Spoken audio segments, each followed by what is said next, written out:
Hello and welcome back to the Fall of the Roman Empire. It's Nick Holmes and this is episode 110 called Green Arabia. In around 1852, a German explorer and archaeologist, Heinrich Barth, was travelling through the deserts of the Western Sahara when he stumbled across a cave. What he discovered there left him dumbfounded, for on the walls of the cave were beautifully drawn pictures of humans and animals made by prehistoric humans around 10,000 to 7,000 years ago. But what caught his attention most was not just the beauty of this ancient rock art, but the animals depicted, for the paintings were of cattle, birds and hippopotamuses living in a lush, water-filled landscape. But he was in the middle of a desert. There were hardly any animals there at all, and the only ones that could survive the harsh, hot climate were camels. To his astonishment, Heinrich Barth realised he was looking at a picture, almost a photographic image of a lost world. Before him he had undeniable evidence the climate must have been very different only a few thousand years ago.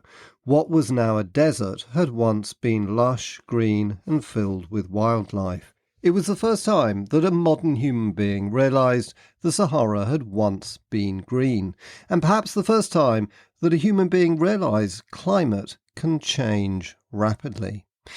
Now, you may well ask, why am I telling you this, and what relevance does it have for the rise of Islam in the 7th century AD? Well, the existence of a green Sahara some 10,000 years ago may provide us with a vital new clue. Was the Arabian climate in the 6th and 7th centuries AD, the period of the late antique Little Ice Age, more favourable than it is today? In the last episode, we covered the severe natural catastrophes which overwhelmed Rome and Persia in the 6th and 7th centuries in the form of a bitterly cold climate caused by unprecedented volcanic eruptions in 536, followed by devastating bubonic plague.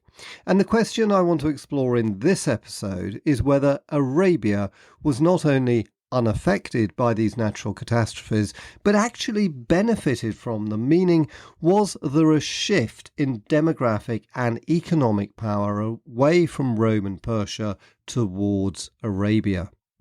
But before we get to the climatic changes which took place in late antiquity, I want to address an issue on which almost all historians agree, and that is that the Justinianic plague hardly touched ancient Arabia. As we discussed in the last episode, the Justinianic plague was a game changer in late antiquity. Not only did it cause devastation in its initial outbreak in the 540s, but outbreaks continued, historians believe, until around 750. 8 plague outbreaks have been recorded in Constantinople alone in this period.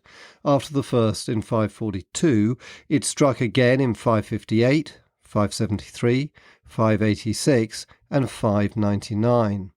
In the 7th and 8th centuries, the incidence reduced, but there were further outbreaks in 619 and 698, with the last in 747. So the plague was a continuous drain on the Roman population and economy well into the 7th century. And it was not just the Roman Empire that was devastated by the plague. As I've described before, it spread throughout Western Europe, even reaching the misty island of Britain, as recently confirmed by the discovery of a plague-filled Anglo-Saxon cemetery at Edicts Hill in Cambridgeshire. But one of the areas where it didn't get to was Arabia, or at least we have no evidence of plague there. This makes sense, since ancient Arabia didn't have the big urban populations which made Rome and Persia vulnerable, and the plague probably struggled to spread among the nomadic Arab populations, similar to its limited impact on the steppe nomads of Central Asia. Supporting this thesis, we have records showing, first, a devastating outbreak of plague in Sasanian Iraq on the eve of the Arab conquest, and second, how the Arabs were new to this disease and shocked to find they also contracted it when they encountered it. Known as the plague of Shiryu, since Shiryu was the birth name of Kavad II, Khosroes' son, who was killed by this plague sometime between 627 and 628, it was a serious outbreak of bubonic plague in Sasanian Iraq in the late 620s, which may well have contributed to Persia's defeat by Heraclius. It's reputed to have killed up to half the population of the western provinces of the Sasanian Empire and 100,000 people in Ctesiphon. This devastation occurred during the last years of Persia's Great War with Rome and a decade before the Arab conquest of Sasanian Persia. In contrast, Arabia seems to have escaped the ravages of the plague. Our contemporary records are almost non-existent, but we know they first encountered it in Iraq in around 638, where they named it the Plague of Anwas after the village where they first encountered it. So we can be fairly certain that Arabia escaped the ravages of the Justinianic plague, which must have been a major advantage for the Arabs. But I want to go further than that and consider whether there was another factor which favoured ancient Arabia. Did the volcanic eruptions of 536 benefit it? My interest in this was first inspired by a research paper produced in 2016 by a group of historians and scientists who concluded that the late antique Little Ice Age probably led to more rainfall in Arabia in the cooler atmosphere, causing a greening effect, similar to the well-known era of the Green Sahara some 10,000 years ago, although clearly not on the same scale or for the same length of time. So far, most historians have chosen to ignore this as one of the reasons for the rise of Islam, but I think it's worth considering. So let's return to Heinrich Barth in around 1850 when he discovered the cave showing a very different Sahara from what we know today. The background to this was climatologists believe the weather in the Sahara started to change after the peak of the maximum glaciation in the last ice age, leading to what has been called the North African humid period, which lasted from about 15,000 to 5,000 years ago. During this time, the weather in the Sahara became much wetter. An African monsoon developed, and the Sahara gradually changed from desert to a land covered by grass, trees, and lakes. Wildlife and prehistoric human populations developed and flourished, leaving us with the famous rock art we can still see today. The implications for human civilization were profound. It's now thought the origins of ancient Egypt probably lay with this period of benign climate in which the Nile floodplain became especially fertile, supporting large numbers of wildlife and waterfowl and enabling the early Egyptians to establish a rich farming community, resulting in the domestication of animals and settled agriculture. But if the Sahara was green, what about Arabia? Unfortunately, we don't have any cave art, or at least we haven't yet discovered it if it does exist, pointing to a green Arabia. But it's worth noting that recent geological research into Lake Tamar in modern Saudi Arabia does suggest it was also green in the way the Sahara was between 7,000 to 5,000 years ago. These benign climatic conditions are referred to as the Holocene climate optimum, the period when the retreat of the glaciers and reducing sea ice caused global temperatures and rainfall to increase. And at this point, I think it's relevant to pause and briefly consider the history of the ice ages that have occurred in the past. The first major glaciation of Earth occurred about 2.4 billion years ago, termed Snowball Earth, when the planet all but froze over. Our understanding of this glacial period is limited. It probably ended when vast volcanic eruptions warmed the atmosphere, but two further glaciations are believed to have occurred around 700 million years ago and again around 640 million years ago. The last of these is thought to have caused the Cambrian explosion, when more complex life began in the oceans. So, Earth has fluctuated between long hot periods and long frozen periods well before our current age, the so-called Quaternary Age, which began around 2.5 million years ago and has continued to this day. It is an ice age, and although we commonly refer to the last ice age ending some 12,000 years ago, this is incorrect, and we are still actually in an ice age referred to as the Pleistocene, although our current epoch is an interglacial within that. The next glaciation was thought to have been due in about 50,000 years' time, although current anthropogenic global warming is likely to postpone this, possibly indefinitely.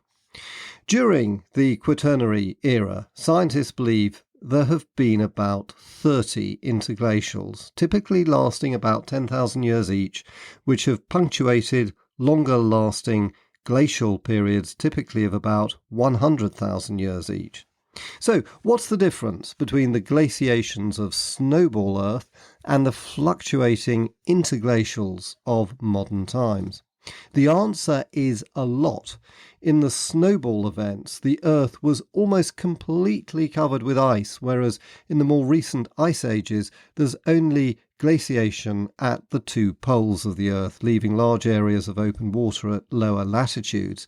This is because when the Earth was first created some 4.6 billion years ago, it was extremely hot and then cooled dramatically. Over the last few billion years, the sun has been getting hotter, making the snowball Earths of the past impossible now, and the sun will continue to heat until it finally destroys the Earth in about 4 billion years. So, if snowball Earth is no longer possible, why do we have ice ages today, and what causes interglacials? The answer was discovered about 100 years ago by a Serbian scientist called Milutin Milankovic. He was the first to calculate the effect which natural variations in the shape of the Earth's orbit around the Sun and in the tilt of the Earth's rotational axis have played in the timing of glaciations over the past 2 million years. His theory is simply that this timing of interglacials is determined by the position of the Sun relative to the Earth and the amount of what is referred to as insolation, meaning Earth's exposure to the Sun's rays. When insolation increases, glaciers melt, and conversely, when it decreases, they freeze and expand. One of Milankovic's most important discoveries was that cooler summers are the real cause of expanding ice, because it's the absence of melting in summer which leads to ice accumulations. More recent discoveries are that there are considerable feedback loops which add to the effects of Milankovic cycles, with the three main ones being first methane, a strong greenhouse gas which is either stored in soil and permafrost during cold spells or released during warmer spells. Second, the oceans absorb more carbon dioxide during cold conditions and less during warm. And third, fluctuations in sea ice will reflect more or less of the sun's rays. All of these serve to magnify the climatic changes caused by the cycles themselves. But to return to the world of late antiquity, during our current interglacial called the Holocene, the warm, wet period of the Holocene climate optimum, when the Sahara became green, was succeeded by a cooler period lasting to this day, which has generally been less benign for life and which caused the Sahara to return to its current condition, i.e. a parched desert largely devoid of life. But This may not have been the case during the late antique Little Ice Age, which was caused, as we discussed in the last episode, not by Milankovitch cycles, but by the extreme volcanic activity in the year 536. Extreme enough, that is, to throw huge quantities of dust into the atmosphere, which dimmed the sun's rays and caused global cooling. And as we discussed, these lower temperatures caused harvest failures, famine, and most likely the first bubonic plague in human history, the Justinianic plague. But the key question is whether climate cooling was negative everywhere across the globe. And the answer is clearly no. One historian has compiled literary evidence suggesting wide geographical variations in climate and agricultural experience, even within the Roman Empire itself. For example, while northern Italy was struck by harvest failure and famine, as Procopius recorded, there's evidence Sicily may have benefited from greater rainfall and delivered bumper wheat harvests. This was because although it was colder everywhere, moisture accumulated more in mountainous areas, leading to increased rainfall. Another example is Anatolia, where more floods than normal were recorded during the late 530s and 540s, when the climate was distinctly colder. Indeed, Anatolia seems to have been particularly wet, which favoured its wheat production, but conversely, more frosts than normal killed off many of its olive trees, which had been one of its farming staples. So the effects of the late antique Little Ice Age were more complicated than might be thought. Some regions actually benefited, and these were typically those that were the hottest. And of course, nowhere was hotter than the deserts of the Sahara and Arabia. So, could they have been greener? And the answer is probably yes, as suggested in the recent research I mentioned earlier. It's quite likely Arabia benefited from a cooler climate at the time of the rise of Islam. And if it didn't revert to being green, it probably did enjoy greater agricultural productivity and possibly because of this a growing population at exactly the time when populations and economies were in decline in both the Roman and Persian empires. This brings us back to my central contention, which is that the Arab armies probably won their great victories at Yarmouk and Qadisiyah, not just because they were well led and inspired with religious fervour, but also because they were larger than has been commonly thought.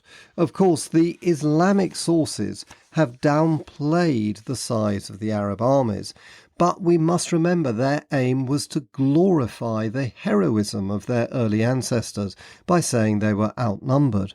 And I think we can put this subject into a better perspective if we take a closer look at the Arab military campaigns against the Persians, which we covered in episode 108. If you remember, the Persians were initially victorious over the Arabs at the Battle of the Bridge in 637. Indeed, it looked as if it could have been curtains for Islam. The Arab general Abu Ubaid was killed when he was trampled underfoot by an elephant, and the Bedouin horses panicked at the sight of the elephants. There was carnage as the Arab army retreated and became jammed on the bridge, leaving thousands to be slaughtered or to drown in the river. We don't know the size of Arab casualties, but it's likely several thousand were killed. But what's most interesting is the ease with which Arabia rebounded from this great defeat. The Caliph Umar quickly gathered a new army drawn from across Arabia. Now, the later Islamic chroniclers emphasize that the second Arab army was small, a band of heroes returning to the fray, and they say Umar had to open recruitment to the tribes who'd initially opposed Islam in the Ridda Wars. But I think we still have to conclude the most remarkable thing is how rapidly Umar could put together a new army. And the second battle, the Battle of Qadisiyah, was a long and hard-fought battle over 5 days. So it sounds to me as if Arab casualties were in total higher than Persian. This must mean the Arabs were capable of mobilizing more men than the Persians. They fielded 2 armies in quick succession against Persia, which would imply the existence of abundant manpower and resources in Arabia. And that can only point to one thing. At the time of the Arab conquests, Arabia was more populous and prosperous than it had been for thousands of years. We know the climate was cooler. It was almost certainly greener than it had been for a very long time. Its population had probably grown as it was easier to feed more people. And this was the reason why there was a good reservoir of manpower to call on for a second battle with the weary Persians. Without that, I think the rise of Islam might have ended with Arab defeat at the Battle of the Bridge. It was Napoleon who said God always favours the big battalions, and in the 7th century AD, for the first time in ancient history, I think the Arabs could field bigger battalions than either the Romans or the Persians.